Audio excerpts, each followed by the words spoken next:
right, so here's our tick that we just took off our Akita. As you can see, it's a big boy. And you can see the mouth part still there. That little triangular thing at the front is the mouth part. So what I'm gonna do is I'm gonna flip this over and we'll be able to see it a lot easier from the other side. So upside down. Now what you want to look for is this little triangular piece right there at the end. You see the mouth part? I know it's a little bit unsteady. I'm trying to hold it steadier. But that is the mouth part right there. The little hole is the anus, and then the legs. So pretty gross, right? I mean, like, check it out. Like, that's so cool. I mean, what like a gnarly little creature. So anyway, important things to note with the tick is that you're gonna want to keep it, right?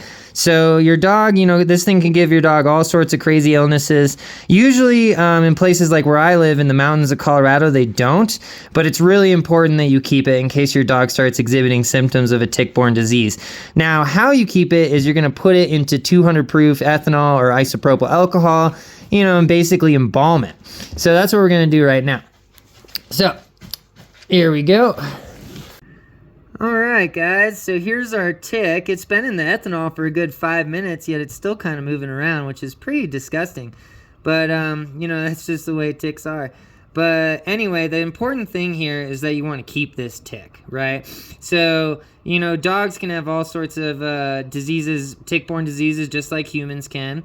And so the way that we confirm that it's a tick-borne disease is we keep the tick, and if the dog gets sick, then we can bring this tick in for testing and they can determine if they're, you know, whatever, the tick-borne disease is inside it. So what I'll do is I'll just have a jar and I'll label it, you know, summer 2024 ticks. And this is 200 proof ethanol, which I'm embalming with currently. You can use isopropyl or whatever, it doesn't matter.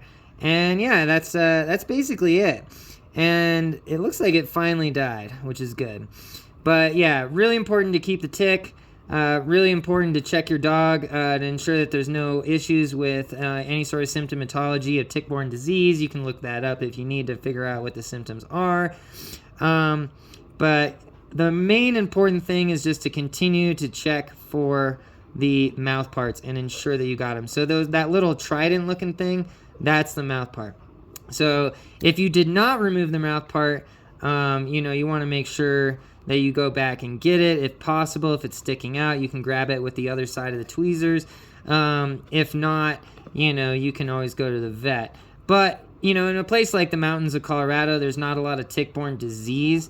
And so in the end, I'm not too worried about ticks causing disease in my dogs, but I will keep my ticks, and I still have jars of ticks from years and years previously, which is pretty gross, but also kind of cool, because I'll have embalmed ticks for my entire life. You know, maybe I can make a collection.